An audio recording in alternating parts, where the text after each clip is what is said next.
Bonjour, aujourd'hui nous allons vous présenter la célèbre marque de téléphone et objets connectés Xiaomi. Pour cela, nous allons le faire en trois parties. D'abord le début de l'entreprise, par après le rayonnement de cette entreprise, et pour finir les conséquences sur notre quotidien et les rapports avec les États. Xiaomi fait partie des BATX qui sont les géants chinois. D'abord, nous verrons l'histoire de son créateur, Lei Jun. Lei Jun est le fondateur de Xiaomi. Il est souvent surnommé le Steve Jobs chinois car il s'habille et parle comme lui.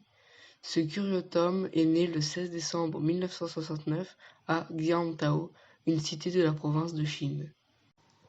Il quitta sa ville natale pour aller étudier à l'université de Yuan en ingénierie informatique. Pendant ses études, il est très influencé par la Silicon Valley. Il sera par la suite diplômé et intégrera Kingsoft, une entreprise de logiciels. Après avoir rapporté 99 millions de dollars en 2007, il décida de quitter son travail. En 2010, il cofonde Xiaomi. Pour se démarquer de la concurrence, il utilisera une technique bien spéciale. D'abord, la pub était faite sur les réseaux sociaux et tous ses téléphones se vendaient uniquement sur Internet. Aujourd'hui, il utilise une toute autre technique. Il crée une grande gamme d'objets connectés, passant de la trottinette électrique aux caméras de surveillance. Grâce à cette large panel de choix, il arrive à toucher beaucoup de publics. La stratégie de Xiaomi réside sur ce créer une communauté connectée et qui suivent la marque. Pour cela, il organise des événements où des smartphones sont vendus à des prix cassés. Cela marche très bien en Chine, mais la Chine veut se servir de cette entreprise comme soft power. Le soft power consiste à créer une influence qui peut être économique, culturelle ou encore idéologique, pour attirer et montrer une meilleure image du pays.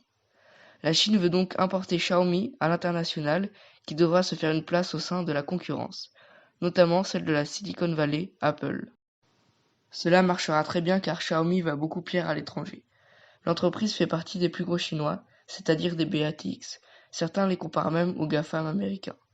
En 2017, c'est 28% de leur chiffre d'affaires qui provient des marchés internationaux, alors qu'en 2018, c'est 40%, c'est-à-dire 12 points de plus. C'est une grosse montée ascendante pour cette entreprise chinoise. Leur capitalisation boursière vaut 286,37 milliards de dollars. La capitalisation boursière est la valorisation sur le marché de l'ensemble des actions en circulation d'une société par action. En comparaison, Samsung, le géant de Corée du Sud, a une capitalisation boursière de 389 milliards de dollars. En France, sur la plateforme YouTube, on peut trouver de plus en plus de vidéos sponsorisées par Xiaomi. Ils veulent influencer les nouvelles générations. Et quand on regarde le classement, Xiaomi est troisième vendeur de smartphones après Samsung et Apple. Le marché des smartphones se tasse. Pour conquérir le marché français, il diversifie encore plus ses objets connectés.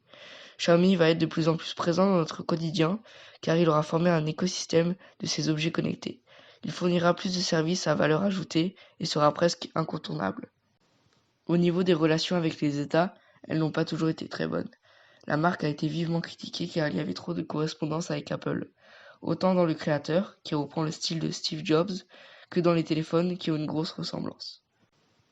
En 2014, en Inde, la vente de smartphones Xiaomi est interdite. La cause est une violation de brevet liée à la 3G. Ce brevet appartenait à Ericsson, une entreprise suédoise de télécommunications.